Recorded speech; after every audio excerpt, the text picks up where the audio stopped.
नमस्कार दोस्तों। आज बात करेंगे हार्दिक पटेल की। आज बात होगी रघु शर्मा की। शुरुआत हार्दिक पटेल से करते हैं। चूँकि हार्दिक पटेल 2 जून को बीजेपी में शामिल हो गए। बीजेपी में शामिल होने से पहले उन्होंने सबसे पहले पूजा किया। पूजा करने के बाद रोड शो निकाला। रोड शो निकालने के बाद बीजेपी के प्रदेश अध्यक्ष आर पाटिल की उपस्थिति में वो भाजपा की सदस्यता ले ली। पूरे दल बल के साथ वो बीजेपी में शामिल हो गए। बीजेपी में शामिल होने के बाद उन्होंने कहा कि मेरी घर वापसी हुई है। लेकिन बीजेपी में शामिल होने के पहले 17 मई को उन्होंने कांग्रेस छोड़ दिया था। कांग्रेस छोड़ने के बाद ये कयास लगाए जा रहे थे कि वो बीजेपी में शामिल होंगे और वो बीजेपी में शामिल हो गए। कांग्रेस छोड़ने के बाद से लगातार वो कांग्रेस नेताओं पर हमलावर थे। उन्होंने शुरुआत राहुल गांधी से किया था। राहुल गांधी के बाद उन्होंने कांग्रेस के जो प्रदेश प्रभारी हैं रघु शर्मा और राजस्थान के नेता हैं उन पर भी हमला बोला। हार्दिक पटेल की कोई नई बात नहीं है। हार्दिक पटेल जब कांग्रेस में थे तो इसी तरह से वो पीएम नरेंद्र मोदी जी के लिए और गृह मंत्री अमित शाह के लिए वो हमलावर थे। वो लगातार बीजेपी पर हमला बोलते थे, बीजेपी के खिलाफ बयान देते थे। लेकिन अब वो भाजपा के हो गए हैं और 2 जून के बाद वो बीजेपी के लिए प्रचार प्रसार करेंगे, बीजेपी के पक्ष में बोलेंगे और कांग्रेस के विरोध में बोलेंगे। लेकिन जब उन्होंने ये वही हार्दिक पटेल हैं जो पाटीदार आंदोलन से निकले हुए हैं, युवा नेता हैं और वो 2019 में कांग्रेस में शामिल हो गए थे पाटीदार आंदोलन के बाद।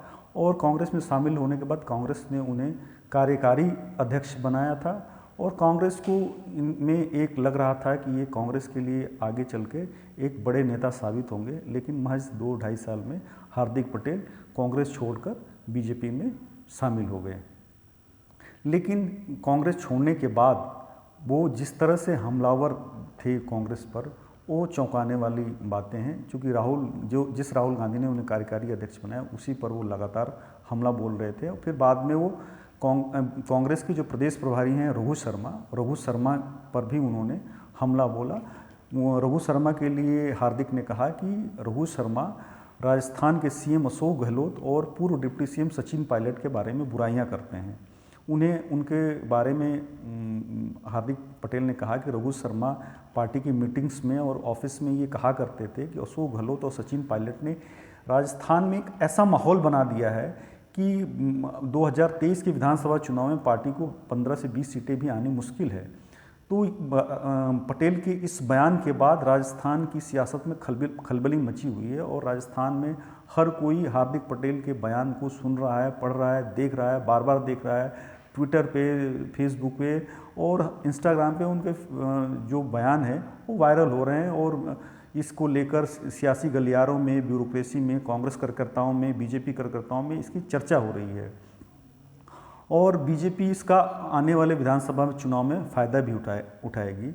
हार्दिक पटेल के कांग्रेस छोड़ने से इसका सीधा सीधा फ़ायदा 2022 के गुजरात विधानसभा चुनाव में बीजेपी को होने जा रहा है और इसमें कोई इफ बट नहीं है। एक क्लियर कट है कि बीजेपी का उसका 100% फ़ायदा मिलेगा और कांग्रेस को उसको नुकसान होगा। हालांकि कांग्रेस के नेताओं की ओर से कहा जाता है कि सिंधिया, सिब्बल, जाखड़, हार्दिक पटेल के जाने से कांग्रेस की सेहत पर कोई असर नहीं पड़ेगा और कांग्रेस पूरी तरह मजबूत है। लेकिन सत्य ये नहीं है। कांग्रेस नेताओं के पार्टी छोड़ने से कांग्रेस को लगातार नुकसान हो रहा है। देश में एक के बाद एक जो विधानसभा चुनाव हो रहे हैं उसमें कांग्रेस को हार का सामना करना पड़ रहा है। लेकिन अब बात राजस्थान की करेंगे। क्योंकि राजस्थान में जिस तरह से हार्दिक पटेल के बयान की चर्चा हो रही है उसके बारे में आपको भी जानना चाहिए। रघु शर्मा का बयान सही या गलत है, हार्दिक पटेल ने सच बोला या असत्य बोला, ये एक अलग बात है। लेकिन जो हार्दिक ने बात बोली है, जो उन्होंने चैनल में बोला है, वो राजस्थान के मंत्रियों, विधायकों में एक आम चर्चा है कि 2023 के विधानसभा चुनाव में कांग्रेस को इतनी सीटें आ रही हैं, इतनी सीटें नहीं आ रही हैं, बीजेपी को इतनी सीटें आएंगी, कांग्रेस को इतनी सीटें आएंगी। अभी से चर्चाएं शुरू हो गई हैं, जबकि अभी विधानसभा चुनाव में 18 महीने बाकी है। और ये कोई नई बात नहीं है कि कांग्रेस सरकार में ही ऐसी बातें हो रही हैं। जब वसुंधरा राजे की सरकार थी तो वसुंधरा राजे सरकार के मंत्री अपनी ही सरकार से निराश हो गए थे, हताश हो गए थे और आपस में कानाफूसी करते नजर आते थे कि बीजेपी को 50 सीटें आ रही हैं, 40 सीटें आ रही हैं, 60 सीटें आ रही हैं, 70 सीटें आ रही हैं। एक आम चर्चा थी। तो राजस्थान में एक आम प्रचलन भी है कि अपने ही सरकार के मंत्री और विधायक अपने ही सीएम से नाराज़ हो जाते हैं और ये चुनाव से एक साल पहले इस तरह की बातें शुरू कर देते हैं कि ये सरकार जा रही है, आ रही है। तो इससे अपने ही लोग सबसे ज़्यादा अपनी पार्टी को नुकसान पहुंचाते हैं। तो ये कांग्रेस के लिए भी इस बात को गंभीरता से लेना चाहिए। और वैसे भी राजस्थान में पिछले 3.5 साल से कांग्रेस की बहुत अच्छी स्थिति नहीं है। कांग्रेस में लगातार घमासान मचा हुआ है, एक के बाद एक बयानबाजी होती है, एक दूसरे के खिलाफ बयानबाजी होती है और पलटवार चल रहा है लगातार 3 साल से।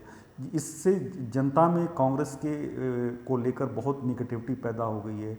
रीट मामला और अलग अलग जो मामले आए हैं उससे भी जनता में बहुत निराशा और हताशा का माहौल है। तो ये बहुत इसको लेकर कांग्रेस आला कमान को चिंता करने की ज़रूरत है।